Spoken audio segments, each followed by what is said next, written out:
दावे तो करती रहती है सरकार। देखो किसान जो है आज देश का कह लो प्रदेश का कह रहे हो, वो भी सड़कों पे उतरा हुआ है। तो सड़कों पे कोई भी वैसे थोड़ी उतरेगा, क्यों उतरेगा बेकार में? इतनी गर्मी में कोई लोग उतर रहे हैं सड़क पे, तो इसका मतलब आप समझो सरकार से नाराज है। देखो भाई, हक की लड़ाई है, आराम से दे देगी तो ठीक है, नहीं तो फिर भाई फरसा तो है ही हमारे पास। हम तो ये कह रहे हैं ब्राह्मणों की जमीन की तरफ देखा तो जमीन में गाड़ देंगे सरकार को, अपना हक हलक में हाथ देकर ले लेंगे, हम पीछे नहीं हटेंगे। वहां स्कूल कॉलेज हॉस्पिटल के लिए जमीन थी, वो स्कूल कॉलेज हॉस्पिटल के लिए जमीन थी, तो वहां 36 बिरादरी के बच्चे पढ़ रहे हैं। देखो ये एक ब्राह्मणों के बच्चे नहीं पढ़ रहे हैं। सरकार बेरोजगार नहीं, बेरोजगार अगर लोग हैं तो ब्राह्मणा के थोड़ी बालक अकेले सारी बिरादरियां गई हैं। तो जहां पे भी अन्याय होगा हम तो वहीं पहुंचेंगे भाई साहब।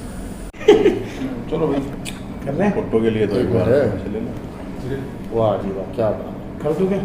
एक मिनट जब भाई साहब कहेंगे तब शुरू कर देंगे। हाँ नहीं वो तो जी भाई साहब क्या बताएंगे, आज कुरुक्षेत्र पहुंचे हैं, किस क्या खास मुद्दा है? देखिए सभी पत्रकार साथियों, कुरुक्षेत्र के पत्रकार साथियों का बहुत बहुत धन्यवाद, इतने गर्मी में आप लोग आए। आज का जो मुद्दा है मुख्य रूप से ये है कि कुछ दिन पहले आपको पता होगा कि रोहतक के अंदर प्रावर गांव की ब्राह्मणों का गांव है, उस गांव की जमीन है 16 एकड़ और सरकार ने उसके ऊपर कब्जा कर रखा था।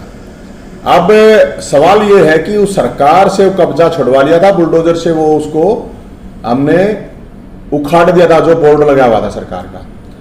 22 तारीख को पूरे हरियाणा से 1001 ब्राह्मण समाज के प्रतिनिधि वहां पे फरसा लेके पहुंचेंगे। भगवान परशुराम का मंदिर बनेगा, राम मंदिर अयोध्या में, भगवान परशुराम मंदिर रोहतक में बनेगा। एक ईंट और एक फरसा लेके 22 मई।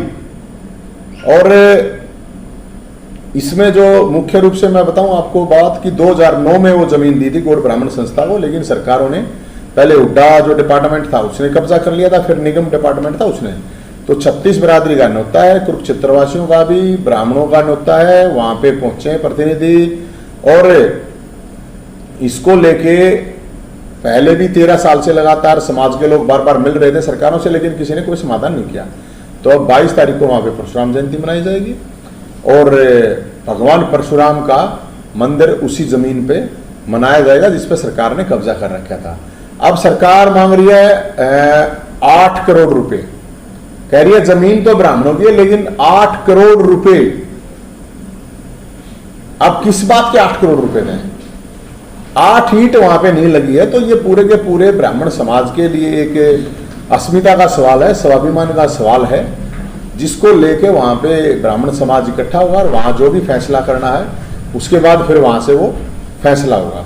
ये सरकार पूरी तरह से चाहे ब्राह्मण है, चाहे जवान है, किसान है, बेरोजगार है, सबके पीछे लगी हुई है। अब जो बेरोजगार है तो हरियाणा में 25 लाख बेरोजगार है। आप लोग हमने कुरुक्षेत्र में भी यहाँ पे FIR दर्ज हुई थी, मेरे पे केस दर्ज हुआ था, उसको लेके भी मेरे FIR हुई। अभी थाने में मैं परसों गया था, वहां पे जो जमीन का मामला उसको लेके भी। अब ऐसे ही कुरुक्षेत्र में जब आपको पता है मुख्यमंत्री जी को जब हमने कहा था कि भाई गीता पे हाथ रखे, गंगा जल में ब्रह्म सरोवर है, गीता जयंती है, यहाँ पे हाथ रख के कसम खाओ, उसी के आधार पे इन्होंने मेरे पे FIR कर दी थी, आप लोगों को पता है सारा। अब सवाल ये है कि जो वैकेंसीज हरियाणा में हैं 20,000, जैसे मैं आपको ये लेटर दिखा देता हूँ, ये आपको मैं दे भी दूंगा। इसमें सरकार ने 8 करोड़ 86 लाख रुपए मांग रखे हैं समाज से, ब्याज लगा रखा है या डेवलपमेंट चार्ज के नाम से है ये। 8 ईंट डेवलपमेंट कुछ है ही नहीं वहां पे। तो हम तो सरकार से यही कहना चाहते हैं, मान सम्मान के साथ ब्राह्मणों को वो जमीन दे दे, बेरोजगारों को नौकरी दे दे। हरियाणा पुलिस के बेरोजगार हैं 50,000 हैं, जिनके physical interview, document verification test सब कुछ हो चुका है, लेकिन उसके बावजूद भी स्टाफ की कमी होने के बावजूद 25,000 पुलिसकर्मियों की कमी है, नहीं दे रही। एजुकेशन मिनिस्टर है अपने, एजुकेशन मिनिस्टर 10वीं फेल है, आप लोगों को सबको पता है। एजुकेशन मिनिस्टर वैसे तो लैपटॉप कह रहे हैं कि हम टैबलेट बांट रहे हैं, टीचर चाहिए ना, 50,000 वैकेंसी खाली है, टैबलेट को चलाना कौन सिखाएगा? टैबलेट तो वो बांट रहे हैं लेकिन चलाना कौन सिखाएगा? तो मेरा ये मानना है, जिस तरह से कश्मीरी पंडितों की हत्याएं हो रही हैं, तो मैं सरकार से ये कहना चाहूंगा, प्रधानमंत्री जी, गृह मंत्री, रक्षा मंत्री जी, कश्मीरी पंडितों को AK-47 चाहिए, फिल्म नहीं चाहिए। अपनी सुरक्षा के लिए, क्योंकि पाकिस्तान से आतंकवादी आते हैं, 47 लाते हैं और वो मार के फिर चले जाते हैं। तो इसको लेके भी, और जिस तरह से हरियाणा सरकार चाहती है बेरोजगार नशेड़ी बनाए, दूध तो मिलेगा नहीं आपको 9 बजे 12 बजे दारू बेच ले लो, दारू सस्ती दूध महंगा करने का मकसद यही है कि लोग दारू पीवे, दूध पीना वैसे ही छोड़ दें, नशे में पड़े रहें, अपनी आवाज उठावे नहीं।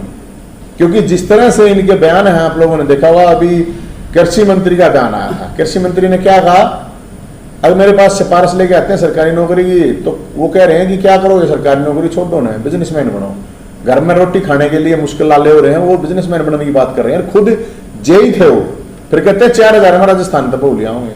अभी राजस्थान पे 4000 रुपये में बहू ले आओगे तो फिर अपने मुख्यमंत्री का ब्याह कराओ 4000 में, 4000 में गृह मंत्री का कराओ, 8000 रुपये मैं दे दूंगा, कोई प्रॉब्लम नहीं है। 8000 में ब्याह होंगे 2 आदमी के। तो ये मजाक है शादी के नाम से नौजवानों के साथ, ये भी मजाक है। तो मैं सभी को, 36 बरादरी मिलकर उसको मना रही है, 36 बरादरी के लोग यहाँ वहाँ आएंगे, तो मैं सबको ये एक इनवाइट करने के लिए कि वे 22 तारीख को रविवार को रोहतक